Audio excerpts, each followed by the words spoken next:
Oh, David, look who's here. Oh, wow. This is David and John from Travel Tuesdays. And we're here to tell you about an exciting biome that you should visit for your next vacation spot. Which biome was that?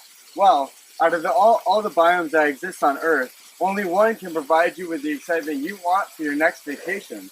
And that biome is the tropical rainforest. Why is it so special, John? Well, the tropical rainforest is one of the most biodiverse places in the world. In a normal area of a temperate forest, there might be about 10 species of trees. But in that same area in a tropical rainforest, there could be about 100 species of trees. Wow, all that biodiversity must be because of that great soil. Actually, David, contrary to popular belief, tropical forests have some of the worst quality soils. Due to leaching, a large majority of the soil in tropical rainforests is very low in quality, forcing some very cool adaptations from trees and plants. These soils are called utasols and oxasols. Because of all the weathering, minerals and nutrients are depleted for the most part, and the humid climate of the tropical rainforest creates a very fertile topsoil because of faster decomposition rates. So the top of the soil is very fertile, but once you get down a few feet, it's not very healthy. Oh yeah, that's right, John. Many trees have buttress roots. Roots are not completely in the ground to help gather minerals and nutrients from the topsoil rather than having deep root systems like other trees. Having shallow, widespread roots are much more efficient. Speaking of the climate, what's it like, John? Well, David, it's warm and very, very rainy. Its location around the equator and between the tropics, which are at 23 degrees north and south respectively, make this biome home to warm weather and precipitation galore. Well, David, despite all this rain, the canopy collects the majority of it, and some never even hits the ground. The average rainfall in a year is about 80 to 100 inches, and with all that water, plants are constantly transpiring.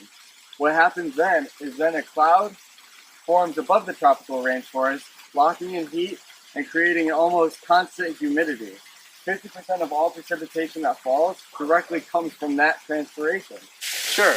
As for plants, you may see kappa trees, strangler figs, rubber trees, and big leaf mahogany, and the sapodilla. The kappa trees have cylindrical trunks and can reach a height of about 150 feet. The strangler fig tree is a keystone species of the tropical rainforest. The fruits grown on it are very valuable for animals including monkeys and lemurs. Wow. What about some of the animals that might lurk in the tropical rainforest?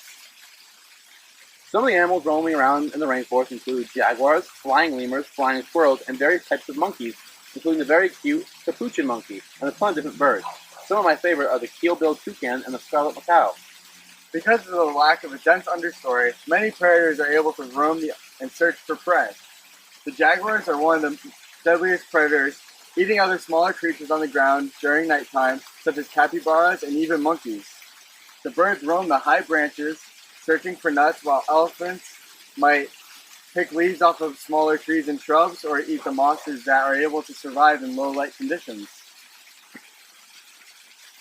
And of course, you can't forget about the ones in the water, John. The caiman and piranhas are very deadly predators to hunt in the river. Both are important species of the biome along with frogs, which can also be deadly. Watch out for the poison dart frogs. You can identify them by their bright colors. Speaking of dangerous, what about that waggler pit viper you were telling me about earlier? Oh yeah, those deadly waggler pit vipers. They live in the trees of the Southeast Asian rainforest. They are born and can instantly take care of themselves. Watch out for those deadly fangs that inject venom into your bloodstream and attack your red blood cells. So I shouldn't wear this? No, the animals are way too dangerous to be walking around like that, John. It does depend on where you are, though. Some forests in Brazil, where there's no interaction with humans, you might see some very rare species of trees, including the Brazilian nut tree. In other areas, you may see African forest elephants or a Bengal tiger in the forests of Asia. Wow, that's amazing. Now it's up to you. Take your pick of the many beautiful tropical rainforests and do your part to help save these rainforests by educating your friends and keep all this biodiversity safe. Thanks for watching Travel Tuesdays with David and John. Hope to see you in the rainforest. See you next time and enjoy your trip.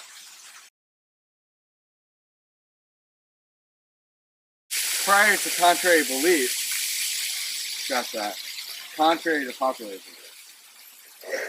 Okay. Okay. Actually, David, contrary to popular belief, The brain stroke. it's not very healthy. Oh yeah, that's right. Many trees have those butt roots. Alright? Oh yeah, that's right, John. Many trees have buttress roots. Roots that are not completely in the ground to help gather materials and minerals. Take what, 17? Alright. And with all that rain, plants are constantly transpiring. This constantly creates a cloud of Okay, I messed it up. Wait, David. Let's go around the jacket. What? 100 inches fall and every temperature. The plants wouldn't be able to deal with it, and it would be devastating for this biome.